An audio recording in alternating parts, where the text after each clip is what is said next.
جو ہے ربیع الاول آیا تو سوچا کہ سرکار دو عالم صلی اللہ علیہ وسلم کو کیسے خوش کریں، کیا کریں، جلسہ کریں، کانفرنس کریں، نعتیں پڑھیں۔ اب یہ تو کیا، ختم ہو گیا، کر لیا۔ اللہ تبارک و تعالی نے سرکار دو عالم صلی اللہ علیہ وسلم کا انعام ربیع الاول کے مہینے میں عطا فرمایا۔ چنانچہ ربیع الاول کا مہینہ اس نوعیت سے کہ اس میں 4 ایسے عظیم الشان واقعات رونما ہوئے ہیں جس کی نظیر کسی دوسرے مہینے میں نہیں ملتی۔ چنانچہ اس نوعیت میں یہ مہینہ تمام مہینوں سے اعلیٰ اور افضل نظر آتا ہے،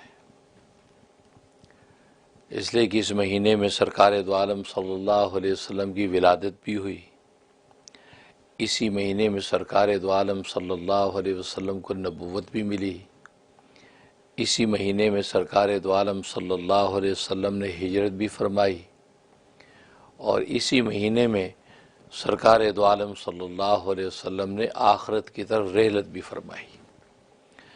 گویا کہ یہ 4 ایسے عظیم الشان واقعات ہیں جو ربیع الاول کے مہینے میں رونما ہوئے ہیں، اور ظاہر ہے کہ آپ کی ذات عالی یہ وجہ تخلیق کائنات ہے۔ آپ کو پیدا کرنا مقصود تھا تو اللہ تبارک و تعالی نے اس کائنات کو پیدا کیا ہے، یہاں تک کہ خود آدم علیہ السلام سے اللہ تبارک و تعالی نے فرمایا کہ اگر محمد صلی اللہ علیہ وسلم کو پیدا کرنا مقصود نہ ہوتا تو آپ کو بھی میں پیدا نہ کرتا، کیونکہ آدم علیہ السلام نے جب توبہ کے لیے درخواست پیش کی تو اس میں وسیلہ سرکار دو عالم صلی اللہ علیہ وسلم کا پیش کیا کہ اے رب ذوالجلال، محمد صلی اللہ علیہ وسلم کے وسیلے اور ان کے طفیل سے مجھے معاف کر دیجیے۔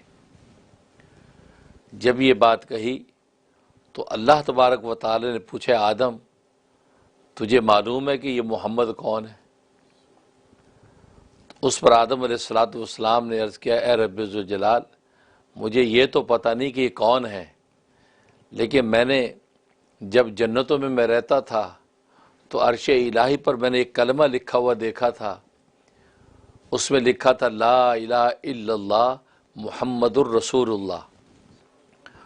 تو آپ نے اپنے نام کے ساتھ ہی اس شخصیت کا نام لکھا ہے، تو میں یہ تو سمجھ گیا تھا کہ یہ محمد نامی جو شخصیت ہے کوئی اہم اور عظیم الشان شخصیت ہے۔ یہ ہے کون، اس کی تفصیلات مجھے پتہ نہیں ہیں، تو میں نے یہ سوچا کہ جو شخصیت آپ کے بعد مقام رکھتی ہے آج معافی میں ان کا وسیلہ پیش کر دوں۔ تو اللہ تبارک و تعالی نے فرمایا کہ آدم بالکل تم نے ٹھیک سمجھا کہ یہ محمد آپ کی ذریت میں سے وہ شخصیت ہے جو نبی آخر الزماں ہے، نبیوں کی جو لڑی چلے گی آپ کی نسل میں، ان میں آخری نبی جو ہیں یہ محمد مصطفیٰ احمد مجتبیٰ صلی اللہ علیہ وسلم ہیں۔ اگر ان کو پیدا کرنا مجھے مقصود نہ ہوتا تو آدم میں تجھے بھی پیدا نہ کرتا۔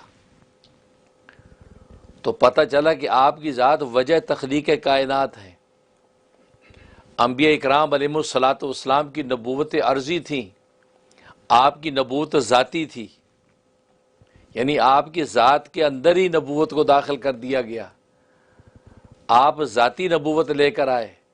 باقی انبیاء اکرام علیہم الصلاۃ والسلام کو صفاتی نبوت عطا کی گئیں، چنانچہ خود ارشاد فرمایا کہ کنت نبیا و آدم بین الماء والطین، میں تو اس وقت سے نبی تھا کہ ابھی آدم کا گارہ تیار ہو رہا تھا، گویا کہ اللہ تبارک و تعالی اسی وقت ہی مجھے نبوت دے دی تھی، گویا کہ آپ کی ذات کا حصہ اس نبوت کو بنا دیا۔ تو آپ چونکہ ذاتی نبوت لے کے آئے، لہذا اس ذاتی نبوت کا فیضان اللہ تبارک و تعالی نے تمام نبیوں کو بھی نصیب فرمایا، تمام نبیوں نے بھی آپ کی ذاتی نبوت سے فیضان حاصل کیا۔ یہ آپ کی شخصیت تو وجہ تخلیق کائنات ہے۔ آپ کو پیدا کرنا مقصود تھا تو کائنات کو پیدا کی، تبھی حجت الاسلام بانی دارالعلوم دیوبند انڈیا حضرت مولانا قاسم نانوتوی رحمۃ اللہ علیہ کے چند اشعار ہیں، وہ فرمایا کرتے تھے کہ سب سے پہلے مشیت کی انوار سے نقش روئے محمد بنایا گیا، سب سے پہلے مشیت کی انوار سے نقش روئے محمد بنایا گیا، پھر اسی نقش سے مانگ کر روشنی بزم کونوں مکان کو سجایا گیا۔ وہ محمد بھی احمد بھی محمود بھی، وہ محمد بھی احمد بھی محمود بھی، حسن مطلق کا شاہد بھی مشہود بھی، علم و حکمت پہ وہ غیر محدود بھی، علم و حکمت پہ وہ غیر محدود بھی، ظاہراً امیوں میں اٹھایا گیا۔ مجھے حشر کا غم کس لیے قاسم، مجھے حشر کا غم کس لیے قاسم، میرا آقا ہے وہ، میرا مولا ہے وہ، جس کے دامن میں جنت بسائی گئی، جس کے ہاتھوں سے کوثر لٹایا گیا۔ تو یہ وہ سرکار دو عالم صلی اللہ علیہ وسلم کی شخصیت ہے کہ آپ ہی کی رحمت سے فیضان لے کر کائنات کو تخلیق بخشی گئی۔ جو خود حدیث میں آتا ہے کہ حضرت جابر رضی اللہ تعالیٰ نے پوچھا، اے اللہ کے حبیب، اللہ تبارک و تعالیٰ نے اس کائنات میں سب سے پہلے کیا چیز پیدا کی، سب سے پہلے کس کو پیدا کیا؟ آپ فرمایا کہ جابر، اللہ تبارک و تعالیٰ نے سب سے پہلے اپنے نور میں سے تیرے نبی کے نور کو پیدا کیا۔ کہا کہ تیرے نبی کا نور محمد یہ سب سے پہلے پیدا کیا گیا ہے، تو اللہ تبارک و تعالیٰ کی تخلیق کا معجزہ سب سے پہلے آپ کی ذات۔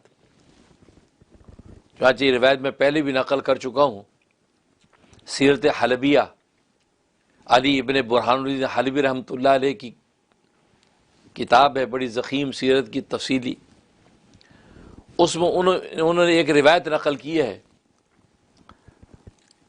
اور فرماتے یہ میں نے التشریفات فی الخصائص والمعجزات نامی کتاب کے اندر یہ روایت میں نے دیکھی، اور روایت یہ کہ سرکار دو عالم صلی اللہ علیہ وسلم نے جبریل امین سے پوچھا کہ جبریل تیری عمر کتنی ہے، تیری عمر کتنی ہے؟ حضرت جبریل علیہ الصلوۃ والسلام نے فرمایا کہ اے اللہ کے حبیب، مجھے اور تو کچھ پتہ نہیں، اتنا مجھے یاد ہے کہ ایک چوتھے آسمان، چوتھے پردے پر، یعنی چوتھے آسمان پہ ایک ستارہ رونما ہوتا ہے، ستارہ نکلتا ہے، اور وہ 70,000 سال کے بعد نکلتا ہے وہ ستارہ، ہر 70,000 سال کے بعد وہ ستارہ نکلتا ہے۔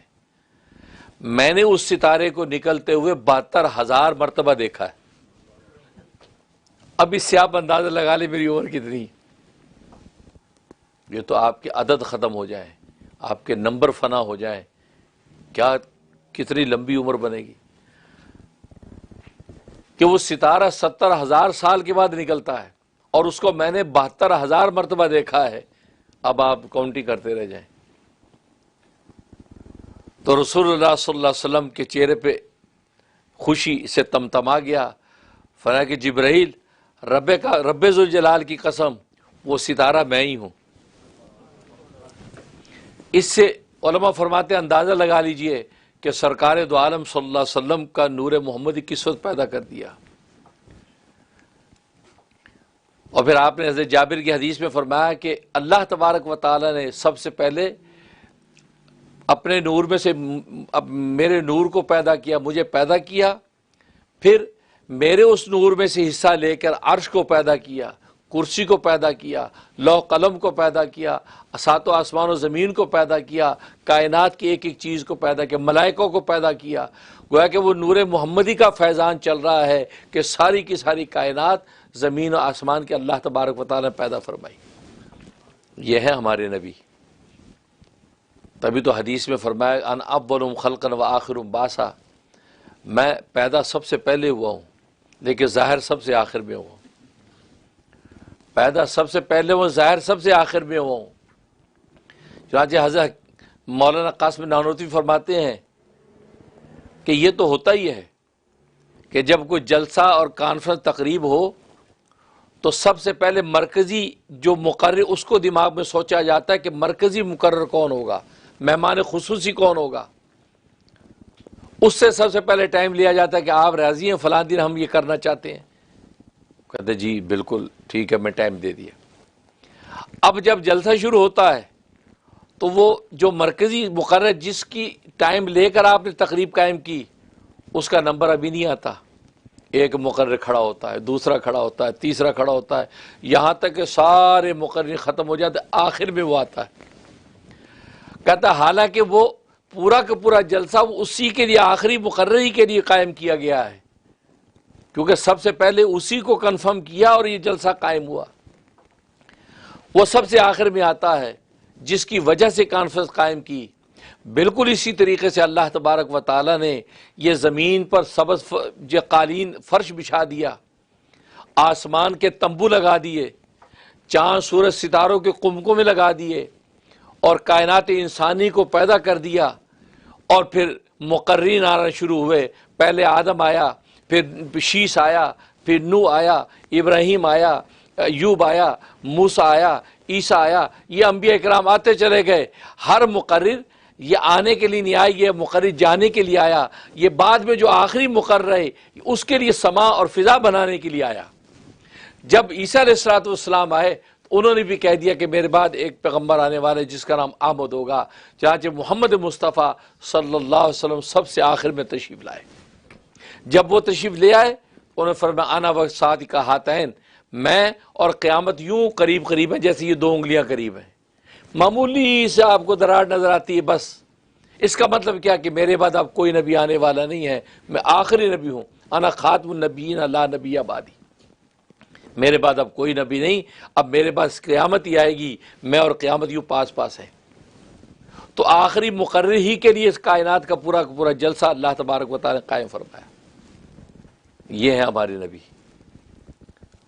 تبھی تو اللہ تبارک و تعالی سب سے بڑی عبادت جو لذیذ عبادت ہے وہ اس نبی پر صلاۃ و سلام رحمت و سلامتی کی دعا کو قرار دے دیا، اور اس انداز سے بیان کر دیا کہ ان اللہ و ملائکتہ یصلون علی النبی، بے شک اللہ اور اس کے فرشتے یہ نبی پر صلاۃ و سلام بھیجتے ہیں۔ یا ایھا الذین آمنوا، اے ایمان والو، صلو علیہ وسلم تسلیما، تم بھی اس پر صلاۃ بھیجو اور سلام بھی۔ اس انداز سے اللہ تبارک و تعالی نے کسی عبادت کا حکم نہیں دیا جس انداز سے صلاۃ و سلام کو حکم دیا کہ اللہ بھی صلاۃ و سلام بھیجتے ہیں، ملائکہ بھی صلاۃ و سلام بھیجتے ہیں، ایمان والو تم بھی صلاۃ و سلام بھیجو۔ اس میں اس صلاۃ و سلام کی عظمت، اور ظاہر ہے کہ اسی عظمت والی عبادت اسی کے لیے اسی پر بھیجی جا رہی ہے جو سب سے بہت ہی عظیم ہے۔ بعد از خدا بزرگ، تو ایک قصہ مختصر کہ پہلے خدا اس کے بعد مصطفیٰ، یہ آپ کا مقام۔ تو صلاۃ و سلام فرمایا کہ یہ وہ عبادت کہ اللہ بھی یہ صلاۃ و سلام اپنے نبی پر بھیجتے ہیں، ملائکہ بھی بھیجتے ہیں، ایمان والو تم بھی بھیجو۔ اشارہ یہ کر دیا کہ ایمان والو یہ صلاۃ و سلام ایک دعا ہے۔ کہتے ہیں اللہم صلی علی محمد، اے اللہ محمد صلی اللہ علیہ وسلم پر اپنی رحمت نازل فرما۔ تو ہم دعا کرتے ہیں اللہ سے، اور دعا کی حقیقت یہ ہوتی ہے کہ دعا جس کے لیے ہم کرتے ہیں اس کو نفع پہنچتا ہے۔ ہم جب دوسرے کے لیے دعا کرتے ہیں کہ یا اللہ اس کو صحت عطا فرما، تو آپ کی دعا کا نفع اس کو پہنچتا ہے۔ جب کسی دوسرے کی دعا کرتے اس کو نفع پہنچتا ہے، لیکن اس صلاۃ و سلام والی دعا عجیب ہے، اس کا نفع جس کو بھیجی اس کو نہیں پہنچتا، نفع بھیجنے والے کو پہنچتا ہے۔ آپ کہتے ہیں اللہم صلی علی محمد، اے اللہ محمد صلی اللہ علیہ وسلم پر رحمت نازل فرما، آپ یہ دعا کرتے ہیں۔ ان پر رحمت تو کیا جائے گی، وہ رحمتوں میں نہ رہے، وہ تو رحمت للعالمین ہے، سارے جہانوں کے لیے رحمت ہے۔ آپ تو جنس و انس کے لیے رحمت، شجر و حجر کی رحمت، زمین و فلک کی رحمت، آپ تو ذرہ کائنات کی ایک ایک چیز کے لیے آپ کی ذات رحمت ہے۔ آپ تو رحمت کے یہ دریاؤں میں غوطے لگاتے، آپ کو آپ کی رحمت کی دعا سے کیا فائدہ؟ وہ حقیقت میں جب آپ ان کے لیے رحمت کی دعا کرتے ہیں تو اللہ تبارک و تعالی آپ پر 10 رحمتیں اتار دیتے ہیں۔ اس لیے حدیث میں فرمایا، صحیح مسلم کی حدیث ہے، من صلی علیہ مرۃ واحدۃ، جو مجھ پر ایک دفعہ رحمت کی دعا کرتا ہے، رحمت بھیجتا ہے، صلی اللہ علیہ عشرہ، اللہ تبارک و تعالی اس بندے پر 10 رحمتیں اتار دیتے ہیں۔ اور ایک روایت میں فرمایا کہ 10 رحمتیں اتارتے ہیں، 10 درجے بلند کرتے ہیں، 10 نیکیاں لکھتے ہیں، اور 10 گناہ معاف کر دیتے ہیں۔ یہ صلاۃ والسلام، اتنی عظیم الشان عبادت صلاۃ والسلام کی۔ اور ظاہر ہے کہ ربیع الاول کے مہینے میں تو اس کا پڑھنا تو اور زیادہ ذوق و شوق، کیونکہ ایک اور موٹیویشن ہونا چاہیے کہ زیادہ سے زیادہ، کیونکہ یہ دولت ملی اس مہینے میں، اور نہ صرف آپ کی ذات ملی بلکہ آپ کی صفات کے کمالات بھی اسی مہینے میں، نبوت بھی اس میں مل رہی ہے، ہجرت بھی اسی مہینے میں ہو رہی ہے، اور پھر رحلت بھی اسی مہینے میں ہو رہی ہے، کیونکہ ہر واقعہ عظیم الشان احسان اس امت کے لیے۔ تو صلاۃ والسلام، اور واحد نبی کریم صلی اللہ علیہ وسلم ہی کی امت ہے کہ جن کو کثرت سے صلاۃ والسلام نبی پر بھیجنے کا حکم ہے۔ اس لیے حکم ہے کہ اصل میں یہ کہ پہلے نبی جب آئے، وہ اپنے معجزے اور کمال جب لے کر آئے، ان کے معجزوں اور کمالوں کو دیکھ کر بہت سی امتیں گمراہ ہو گئی، کسی نے ان کو خدا کا بیٹا بنا لیا، کسی نے خدا بنا لیا ان کے معجزات دیکھ کر۔ اب عیسیٰ علیہ الصلوۃ والسلام کے معجزات دیکھ کر عیسائیوں نے ان کو خدا کا بیٹا بنا لیا، الوہیت کے اندر ان کو شامل کر لیا۔ یہودیوں نے حضرت عزیر علیہ الصلوۃ والسلام کو اللہ کا بیٹا بنا دیا، الوہیت میں شریک کر دیا۔ تو ان نبیوں کے کمال دیکھ کر، اب چیدہ چیدہ کمال دیکھ کر امت گمراہ ہو گئی، ان کو خدا بنا بیٹھے۔ جس نبی کو سارے نبیوں کے کمال ملنے ہیں، ان کو دیکھ کر امت گمراہ نہیں ہوگی۔ حسن یوسف دم عیسیٰ ید بیضا داری، آنچے خوبہ ہمہ دارن کہ تو تنہا داری۔ سارے نبیوں کے کمالات اللہ تبارک و تعالیٰ نے جمع کر کے محمد مصطفیٰ کو عطا کر دی۔ کائنات حسن پھیلی تو لامحدود تھی، کائنات حسن پھیلی تو لامحدود تھی، جب سمٹی تو نام محمد ہو کر رہ گئی۔ کائنات حسن بکھرا، کہیں آدم بن گیا، کہیں شیش بن گیا، کہیں نوح بن گیا، کہیں ابراہیم بن گیا، کہیں یعقوب بن گیا، کہیں اسحاق بن گیا، کہیں اسماعیل بن گیا، کہیں ایوب بن گیا، کہیں شعیب بن گیا، کہیں موسیٰ بن گیا، کہیں عیسیٰ بن گیا۔ جب یہ سارا حسن سمٹا تو محمد مصطفیٰ بن گیا۔ تاجدار ختم نبوت زندہ آباد، تاجدار ختم نبوت زندہ آباد۔ تو اتنے کمالات جب لے کے آئیں گے تو ظاہر ہے کہ امتیں کہیں گے لو، وہ چیدہ چیدہ کمال والے جب خدا یا خدائی میں شریک ہو گئے تو اس کی تو شان ہی کیا ہے۔ تو اللہ تبارک و تعالیٰ نے اس امت پر صلاۃ والسلام کو کثرت سے حکم دے دیا، صلاۃ والسلام پر۔ اور صلاۃ والسلام جب ہم پڑھتے ہیں اس میں کیا کہتے ہیں؟ اللہم صلی علی محمد، اے اللہ محمد صلی اللہ علیہ وسلم پر رحمت نازل فرما، وسلم علی محمد، محمد صلی اللہ علیہ وسلم پر سلامتی نازل فرما، وبارک علی محمد، محمد صلی اللہ علیہ وسلم پر برکت نازل فرما۔ ہم کسی ایک اور ذات کو کہہ کے رحمت برکت نازل کروا رہے ہیں تو ہمارے ذہن میں، ہمارے شعور میں یہ بات آ جاتی ہے کہ جس ذات پر رحمت ہم نازل کروا رہے ہیں یہ اس نازل کرنے والے کا محتاج ہے، کیونکہ وہ بھی اسی رحمت کا محتاج۔ جب یہ محتاج ہے اس کی رحمت کا تو محتاج خدا نہیں ہوتا، محتاج خدا نہیں ہوتا۔ خدا کے بعد تو اس کا مقام ہوتا ہے لیکن خدا نہیں ہوتا۔ تو اس کہنے کی وجہ سے یہ انسان جو شرک سے بچ جاتا ہے۔ تو صلاۃ والسلام اصل میں یہ شرک سے بچاتا ہے، قطع شرک۔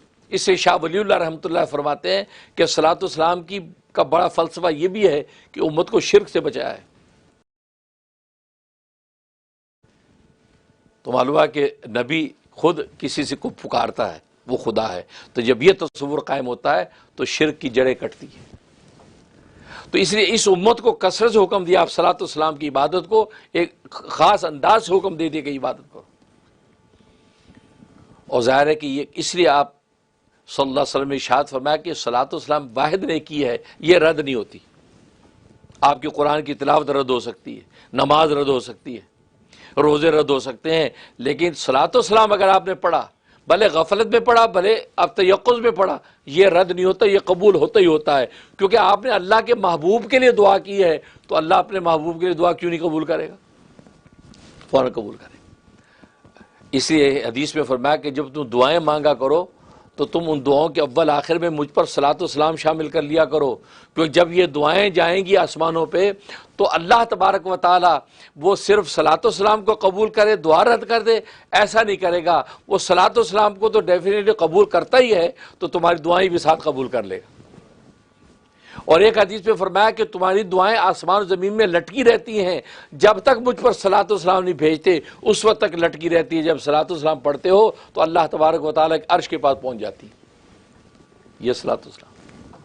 چانچہ ہم جب دعا ختم کرتے ہیں صلاۃ والسلام پہ ختم کرتے ہیں، کیوں؟ بس صلاۃ والسلام پڑھا، دعا اللہ کے، کیونکہ اللہ اپنے حبیب کے بارے میں آپ کی دعا کو رد نہیں کرتے، قبول کرتے ہیں، تو جو ساتھ اس کے ہے اس کو بھی قبول کر لیتے ہیں۔ یہ صلاۃ والسلام چانچہ آپ جانتے ہیں، اس لیے ہم نے اس مہینے، اس سال جو یہ ربیع الاول آیا تو سوچا کہ سرکار دو عالم صلی اللہ علیہ وسلم کو کیسے خوش کریں، کیا کریں، جلسہ کریں، کانفرنس کریں، نعتیں پڑھیں۔ اب یہ تو کیا، ختم ہو گیا، کر لیا، ہم نے جلسے کیے، اور ابھی ہمارا آنے والے جمعے کو ویسٹ چیسٹر میں جلسہ ہونا، ویسٹ چیسٹر کے ہمارے سینٹر میں، کشمیر اسلامی سینٹر میں جلسہ ہونا ہے۔ تو مطلب یہ جلسے ہم کرتے ہو، یہاں بھی ہم کر رہے ہیں، لیکن کوئی ایسا ہو کہ پوری امت کے لوگ بھی شامل ہوں، کوئی ایسا رسول اللہ کے یہاں پیغام پہنچے، خوش ہو جائے، ان کا ایک صلاۃ والسلام کسی کا پہنچ جائے تو روز قیامت اس کی بخشش ہو گئی، حدیث میں آتا ہے۔ تو اللہ تبارک و تعالی نے یہ القاء کیا مجھے کہ صلاۃ والسلام کی کثرت، اور پوری دنیا میڈیا کے ذریعے سے اللہ نے کی عنایت لطف کہ دنیا بھر سے لوگ محبت کرتے ہیں، تو صلاۃ والسلام کا کوئی ایسا سیٹ اپ بناؤ کہ زیادہ سے زیادہ رسول اللہ کی خدمت میں صلاۃ والسلام پہنچے اس ربیع الاول میں۔ تو میں نے سوچا یکم فرسٹ ربیع الاول سے 12 ربیع الاول تک ہم صلاۃ والسلام کا اعلان کریں، ایک کاؤنٹر جو وہ مقرر کر دیں اپنے رحم ٹی وی پہ، اور دنیا بھر سے عاشقان مصطفیٰ پہ صلاۃ والسلام سبمٹ کرتے رہیں، اور ہم نے 2 کروڑ کہا کہ ہم 12 دنوں میں 2 کروڑ صلاۃ والسلام بھیجیں گے۔ تو گویا کہ 20 ملین جو ہے صلاۃ والسلام بھیجنے کا ہم نے ایک نظم بنایا اور کاؤنٹر بنا کے ہم نے اعلان کر دیا۔ اور آج آپ کو پتہ ہے یہ 12 ربیع الاول ہے، یہ جلسہ مغرب کے بعد کرنا تھا ہم نے، لیکن بعض محبت والوں نے کہا کہ نہیں، عصر کے بعد کریں تاکہ 12 ربیع الاول کے اندر ہی صلاۃ والسلام اور دعا کا پیغام پہنچ جائے۔ تو آئیڈیا اچھا تھا کہ بہت اچھا ہے، ہم مغرب سے پہلے ہی ہم اس پیغام کو وہاں پہنچے اور دعائیں کریں۔ تو ہم نے 20 ملین کا گویا کا ٹارگٹ رکھا تھا، اور اس وقت بھی میں نے کہا تھا انشاءاللہ مجھے امید ہے عاشقان مصطفیٰ 20 ملین سے بھی زیادہ سبمٹ کر دیں گے۔ اور اب کرنٹ رپورٹ کیا ہے؟ 29 ملین، 29 ملین اب تک ہو چکا ہے۔ تکبیر، تکبیر، نعرہ رسالت محمد رسول اللہ، نعرہ رسالت محمد رسول اللہ، تاجدار ختم نبوت زندہ آباد، تاجدار ختم نبوت زندہ آباد۔ کمال کر دیا عاشقان مصطفیٰ، دل خوش کر دیا، اور آج واقعی میں بہت خوش ہوں، بہت خوش ہوں۔ اور پھر میں نے کہا تھا کہ ہم صلاۃ والسلام یوں جائے گا جب، تو ظاہر ہے کہ رسول اللہ کی توجہ تو ملے گی، اور مجھے ساتھیوں نے بتایا، کئیوں نے، رسول اللہ صلی اللہ علیہ وسلم کی توجہات ملی ان کو، رسول اللہ صلی اللہ علیہ وسلم کے دیدار ہوئے ان کو، اور ہماری خانقاہ کی طرف حضرت کی توجہ ہوئی کہ وہ تشریف لا رہے ہیں اس خانقاہ میں، ہماری خانقاہ یوسفیہ، چشتیہ، زکریہ، عارفیہ، مجددیہ، قادریہ، نقشبندیہ، اب تو سارے، کیونکہ چاروں سلسلوں کے اولیاء اللہ بر صغیر ہند و پاک کے، انہوں نے مجھے چاروں سلسلوں ماشاءاللہ اجازت دے دی، چاروں سلسلوں کے شجرے یہ موجود ہیں۔ تو اس کی طرف متوجہ ہوئی، اور اللہ نے یہ القاء کیا سارے بزرگوں کی برکت سے کہ جب نسبتیں ان بزرگوں کے سلسلے میں جڑیں تو یہ اللہ نے دل میں ڈالا کہ صلاۃ والسلام امت کو اس پہ لگائے۔ تو آج آپ کے سامنے 29 ملین صلاۃ والسلام رسول اللہ کی خدمت میں پہنچ چکا ہے۔ اللہ، ایک دفعہ پہنچتا ہے تو فرشتہ نام لے کے بولتا ہے، طبرانی اور نسائی کی حدیث ہے، فرشتہ جا کے کہتا ہے یا محمد صلی اللہ علیہ کا فلان ابن فلان قضا و قضا، اے محمد صلی اللہ علیہ وسلم، فلاں جو فلاں کا بیٹا ہے اس نے آپ کی خدمت میں اتنا صلاۃ والسلام بھیجا ہے۔ حضور اس کو قبول کرتے ہیں، ایک صلاۃ والسلام پر یہ حالت ہوتی ہے، اور آپ نے تو کمال کر دی، 29 ملین صلاۃ والسلام پہنچا دیا۔ انوارات کا عالم کیا ہوگا، انوارات کا عالم کیا ہوگا۔ اور میں نے روایت بتائی تھی کہ اللہ تبارک و تعالی نے ہمارے جسم کے ہر عضو پر فرشتہ بٹھا رکھا ہے، آنکھوں کو فرشتہ آنکھوں کی حفاظت کر رہا ہے، ناک یا ناک کی حفاظت، کان کا ہر اس کی ڈیوٹی وہی ہے. آنکھ والا ناک والے پہ توجہ نہیں کرتا، اپنی آنکھوں کو دیکھتا ہے. ہر فرشتہ اپنے اپنے اس کی ڈیوٹی کو نبھاتا ہے. اس کو اجازت نہیں ہے کہ آپ دوسری طرف انٹرفیئرنس کریں. کان والا کان کی حفاظت میں ہے، وہ آنکھ کی طرف توجہ نہیں کرتا. لیکن واحد صلاۃ والسلام ایسی نیکی ہے کہ صلاۃ والسلام پڑھنے والے کے منہ سے جیسے صلاۃ والسلام نکلتا ہے تو کہتے ہیں یہ سارے کے سارے فرشتے دوڑتے اس کو لینے کے لیے. آنکھ والا بھی جا کر چھوڑ کے بھاگتا ہے، کان والا بھی، زبان والا، سب بھاگتے ہیں. کیا مقصد؟ کہ میں پہلے اس صلاۃ والسلام کو لے کے اللہ کے عرش میں پیش کروں تاکہ اللہ کے ہاں میری بھی سنوائی ہو جائے. کیونکہ محبوب کے لیے رحمت کی دعا لے کے جاؤں گا تو اللہ خوش ہوں گے کہ یہ فرشتہ لے کے آئے. تو مطلب کیونکہ اللہ اس میں محبوب سے پیار کرتا ہے تو فرشتوں کی کوشش ہوتی ہے کہ صلاۃ والسلام کی نیکی ہم پہلے پیش کر دیں. یہ وہ نیکی ہے. اور جن لوگوں نے دنیا بھر سے یہ ایک نیکی کی ہے تو میں تو ان کو سلام کرتا ہوں، سلام محبت ہے ان کو. اور آج ان کو سند محبت بھی جاری کر رہا ہوں جو فزیکلی یہاں جمع ہے. اور میں نے یہ کہا تھا 10 11 12 3 دن فزیکلی یہاں میری مسجد میں آ کے اعتکاف بیٹھے، میں بھی بیٹھا ہوں. میں تو جمعرات سے آیا ہوا ہوں کیونکہ ہر مہینے کا چوتھا جمعہ اور ہفتہ یہاں تربیتی اعتکاف ہوتا ہے. لا الہ کی ضربیں لگتی ہیں، دل کو خدا سے جوڑا جاتا ہے، اللہ کی تلاش کا سلیقہ سیکھا جاتا ہے. ہر چیز آج ہم تلاش کرتے، اللہ کو تلاش ہی نہیں کرتے. تو بھائی یہ ہوتا کام. تو اس وقت سے بھی میں آیا ہوں، بعض احباب اس وقت سے یہاں موجود ہیں. پھر آگے ہمارا تزکیہ ورکشاپ سنڈے کو ہوا، اس کے بعد میں یہیں موجود ہوں. تو آج مغرب تک تو گویا کہ یہ تو فزیکلی احباب آپ حضرات یہاں موجود ہیں، یہاں سلاسم ان حضرات کو فزیکلی وہ سرٹیفکیٹ مل جائے گا. اور اس کا نام بھی میں نے سند محبت رکھا، سرٹیفکیٹ آف لو. اور اس میں حدیث میں لکھی ہے، نبی فرماتا ہے لا یؤمن احدکم حتی اکون احب الیہ من والدہ وولدہ والناس اجمعین، کہ تم میں سے کوئی بھی شخص تک اس وقت تک کامل مومن نہیں ہو سکتا جب تک کہ میں ان کی نظر میں ان کے والد سے، ان کی اولاد سے اور ساری انسانیت سے زیادہ محبوب نہ ہو جاؤں. اس وقت تک ایمان کامل نہیں ہوتا. یہ حدیث ذرا محبت کی بات کی تو میں نے اس کا نام بھی سند محبت رکھا ہے. اور سند محبت، اور یہاں ٹی وی کے اوپر جو ہے ہم نے سند محبت دے دی، اس کے بار کوڈ بھی لگا دیا. اب دنیا بھر میں جہاں جہاں جنہوں نے یہ محبت کا حصہ ڈالا ہے وہ اس کو ڈاؤن لوڈ کریں، پرنٹ کر کے اپنا نام لکھ کے فریم کر کے اپنے لگائیں. انشاءاللہ سند محبت آپ کے لیے نجات کا ذریعہ بن جائے گی. کیونکہ آپ کو سند مل گئی ایک خانقاہ سے، ایک طالب علم کے ہاتھ سے آپ کو سند مل گئی ہے. کیونکہ یہ سندیں، یہ کاغذی ٹکڑے، ان کی اہمیت ہوتی ہے. یہ ایسے نہیں ہوتے باقی جی سند کی کیا ضرورت ہے، پڑھ لیا اللہ نے، فرشتوں نے لکھ لیا، یار سند کی کیا ضرورت ہے. کوئی بات نہیں، کوئی واقعی ضرورت نہیں ہے. لیکن کہیں کہیں یہ پرچے کام آ جاتے ہیں. حضرت عمر بستر کے مرگ پر تھے، بستر مرگ پر تھے تو حضرت علی آئے عیادت کے لیے. حضرت عمر نے کہا کہ علی میرے بارے میں تم کیا گمان کرتے ہو؟ ظاہر اب چل چلو کا وقت ہے، میرے بارے میں کیا گمان کرتے ہو؟ فرمایا کہ میں آپ کے بارے میں حسن ظن رکھتا ہوں، مطلب آگے انشاءاللہ آپ کی بخشش ہو جائے گی، میں آپ کے بارے میں حسن ظن رکھتا ہوں. یہ بات کہی تو فرمایا علی اس کو ایک کاغذ کے ٹکڑے پہ لکھ کے دے دے، کاغذ کے ٹکڑے پہ لکھ کے دے دے. کہا اچھا ہاں مجھے لکھ کے دے دے. اپنے بیٹے عبداللہ ابن عمر سے کہا کہ بیٹا جب میں مروں تو میرے کفن کے اندر یہ ٹکڑا کاغذ کا رکھ دینا. جب اللہ کے سامنے میری پیشی ہوگی، اللہ مجھے پوچھیں گے عمر کیا لایا ہے، میں کہوں گا میں تیرے محبوب کے داماد کا حسن ظن لے کے آیا ہوں.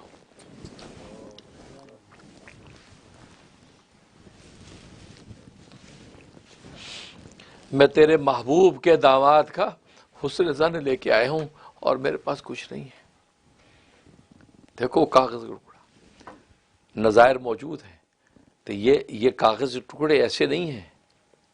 آپ کے لیے سند محبت کیا پتہ یہ سند محبت بن جائے کل روز قیامت میں، یہ سند محبت ہی سامنے آ جائے کہ نہیں یہ تو محبت کرنے والا ہے محبوب سے اللہ، اس کی تو شفاعت بنتی ہے.